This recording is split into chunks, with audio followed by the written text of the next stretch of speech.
तो भारत से हमको क्या तकलीफ है? इनको पता नहीं क्या तकलीफ है विपक्ष के नेताओं को, चाहे राहुल गांधी हो, चाहे नीतीश कुमार हो, चाहे अखिलेश यादव हो। भारत से इनको क्या तकलीफ है? सनातन धर्म से इनको क्या तकलीफ है? ब्राह्मणों से इनको क्या तकलीफ है?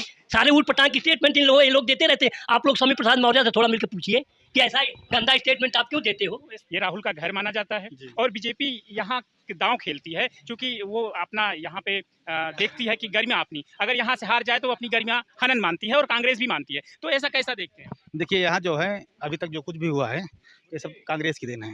बीजेपी ने कुछ नहीं किया है। एक बार बीजेपी के जुमले में आकर के स्मृति ईरानी को लोग यहाँ पे जिता दिए हैं, लेकिन अब की बार यहाँ से गठबंधन में जो भी लड़ेगा वही जीतेगा। यहाँ पर सड़क देख लीजिए, चारों तरफ रेलवे देख लीजिए, सारा काम बीजेपी के ही समय में बना हुआ है, उनका काम दिखाई पड़ रहा है।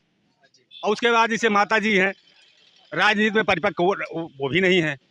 और उसके बाद ये हैं राहुल जी, ये भी बच्चे की तरह खेल रहे हैं। तो ये कुछ राजनीति मतलब सीख नहीं, पता नहीं इनको सलाहकार का, ये 40-60 साल के हो गए, पता नहीं कि इनका सलाहकार रहा है कि इनका लिख के देत है कि ये जो भसड़वा देत है वो सब उठ पटांगे रहा था।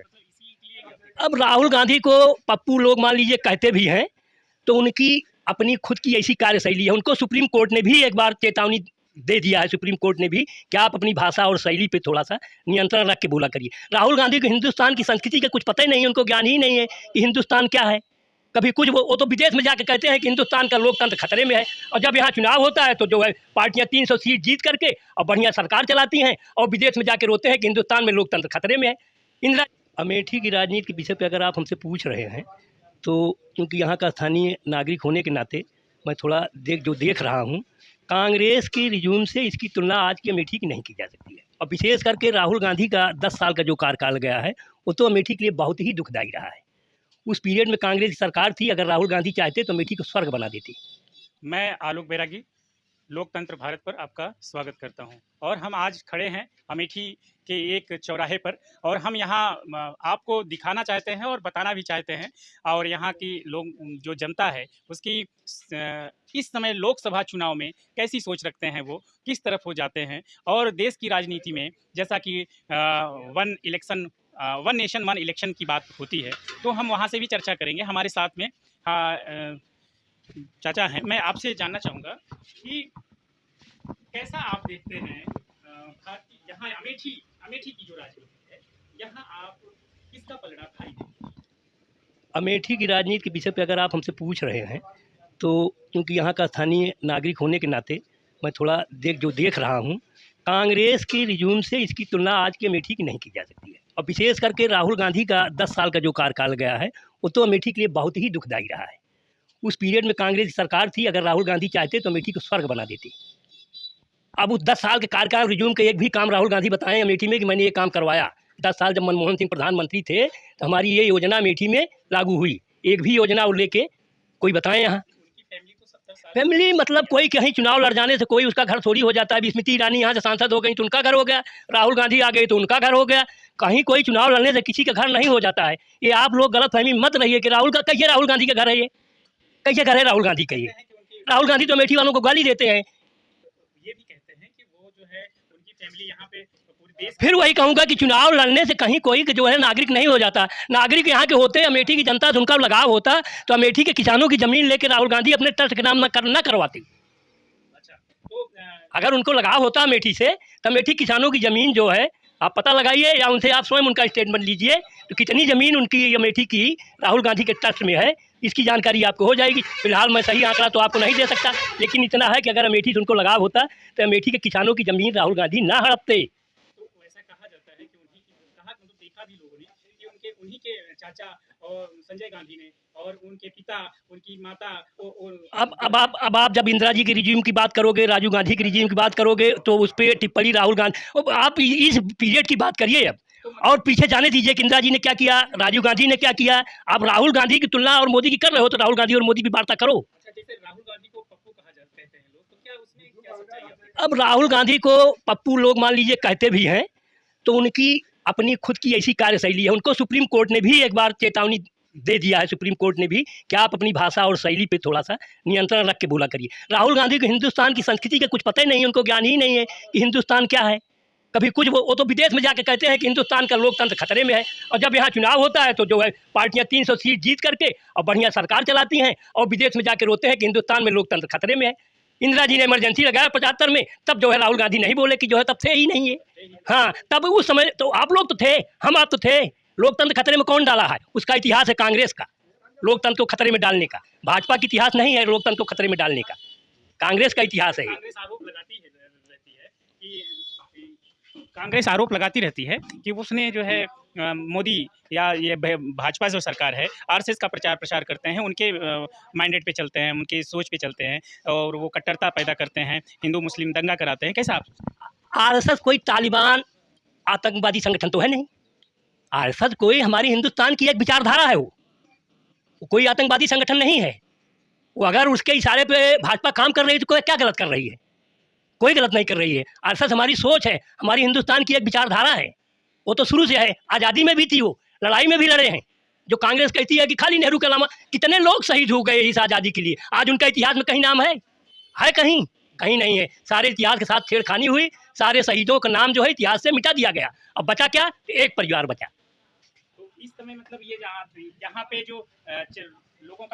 यहाँ पे जो लोगों का माइंडेड है, मतलब जो लोगों की सोच है, वो इस समय मोदी को फिर से चाहते, मतलब स्मृति ईरानी यहाँ सांसद बनी। ये आप 100% तय मान के चलिए कि जब चुनाव होगा तो चुनाव तो होगा ही, लेकिन जीत में किसी तरह का कोई संदेह नहीं है। बीजेपी की जीत पे हाँ अमेठी में कोई संदेह नहीं है। XYZ कोई भी प्रत्याशी आए, स्मृति ईरानी लड़ें या कोई आए, लेकिन उसकी जीत पे कोई असर पड़ने वाला नहीं हो। पार्टी कमल का फूल ही जीत करके अमेठी से फिर जाएगा 24 में। अच्छा, आप ही जैसे वन नेशन और वन इलेक्शन की बात होती है, और बात यह भी हो रही है इस समय कि इंडिया जो नाम है ये बदल करके अंग्रेजों द्वारा रखा गया है, इसको भारत रखा जाए। चूँकि एक पत्र भी जो बाहर से आमंत्रण के लिए आया है राष्ट्रपति जी को, वो भारत के नाम से आया है। तो अब आप यहाँ कैसे आप देख रहे हैं, क्या है इसमें, अच्छा है या बुरा है, कैसा? अब जहाँ तक एक राष्ट्र एक चुनाव की बात है, वैसे है थोड़ा कठिन काम है, इसमें संवैधानिक अड़चनें भी हैं, इतना आसान नहीं है। लेकिन इससे हमारी समझ में नहीं आ रहा है इससे फ़ायदा हिंदुस्तान को होगा कि मोदी को होगा। विपक्ष इससे क्यों परेशान है?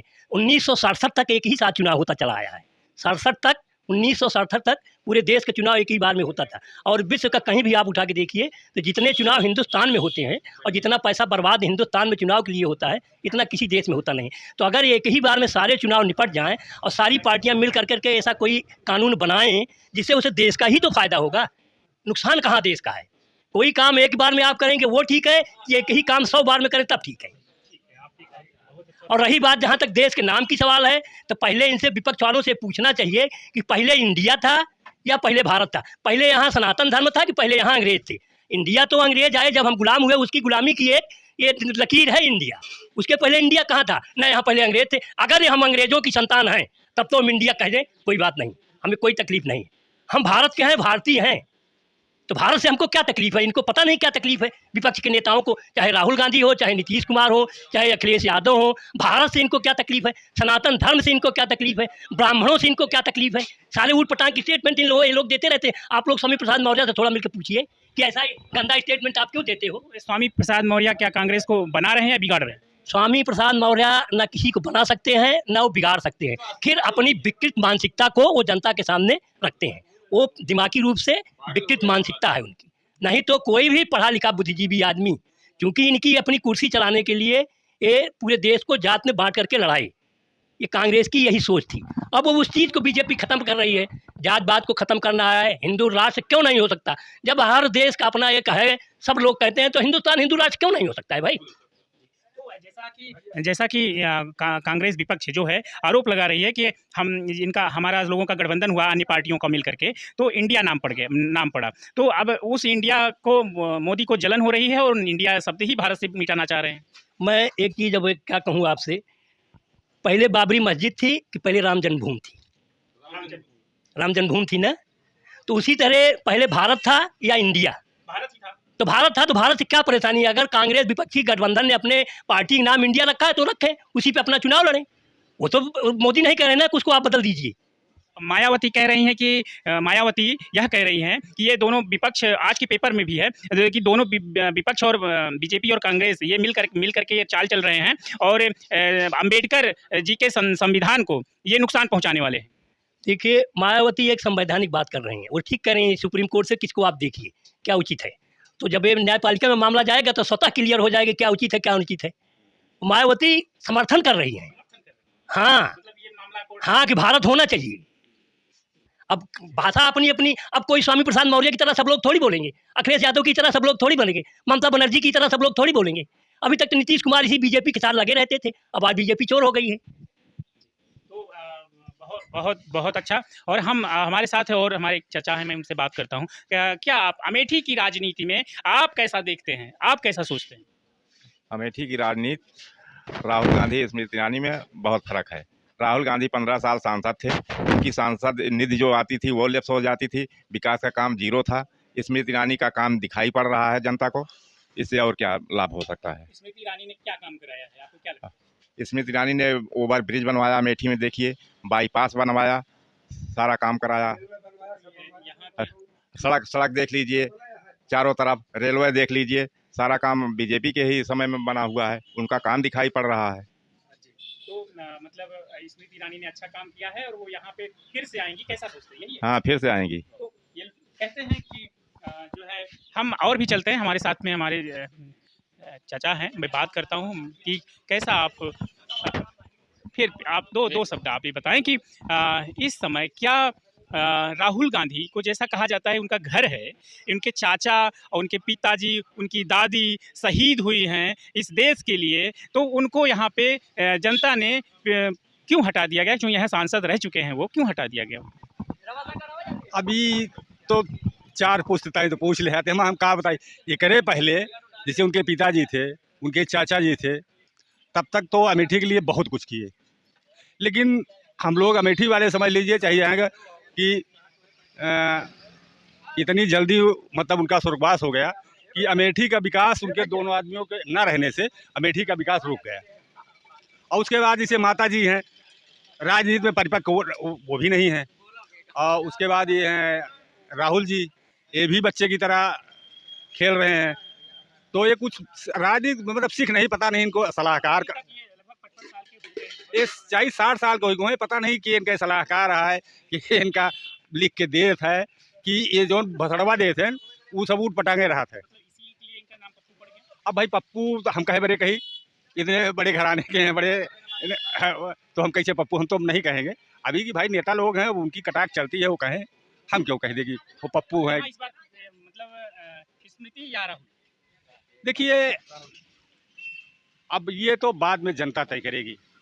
हाँ, चलिए मैं आपसे, भैया हमारे साथ में हैं, हम आपसे बात करना चाहेंगे। जी। युवा है आप, जी। यहाँ की जनता कैसा सोचती है, आप कैसा सोचते हैं, युवा कैसा सोचता है? क्योंकि यहाँ पे 2 चीजें हैं, ये राहुल का घर माना जाता है जी। और बीजेपी यहाँ दांव खेलती है, क्योंकि वो अपना यहाँ पे देखती है कि गरिमा अपनी, अगर यहाँ से हार जाए तो अपनी गरिमा हनन मानती है और कांग्रेस भी मानती है। तो ऐसा कैसा देखते हैं? देखिए यहाँ जो है अभी तक जो कुछ भी हुआ है ये सब कांग्रेस की देन है, बीजेपी ने कुछ नहीं किया है। एक बार बीजेपी के जुमले में आकर के स्मृति ईरानी को लोग यहाँ पे जिता दिए हैं, लेकिन अब की बार यहाँ से गठबंधन में जो भी लड़ेगा वही जीतेगा यहाँ पे। गठबंधन इंडिया के नाम से बना हुआ है। जी जी तो जैसा कि मोदी जी इंडिया का नाम बदल के भारत रख रहे हैं, जी। तो आप इसको कैसा, वो कांग्रेस कह रही है कि मोदी को मिर्ची लगी है और वो इंडिया हमारा संगठन का नाम पड़ा है तो उन्होंने बदल देखिए ये लोकतंत्र है, सबको अधिकार है, कोई कुछ भी कह सकता है, किसी भी पार्टी का कुछ भी नाम रख सकता है, इसमें किसी को कोई इतराज करने की कोई ज़रूरत नहीं है। रही बात चुनाव की, तो बीजेपी से किसान, नौजवान, बेरोजगार बहुत परेशान है। आने वाले समय में गठबंधन की सरकार होगी, बीजेपी यहाँ से बर्खास्त होगी।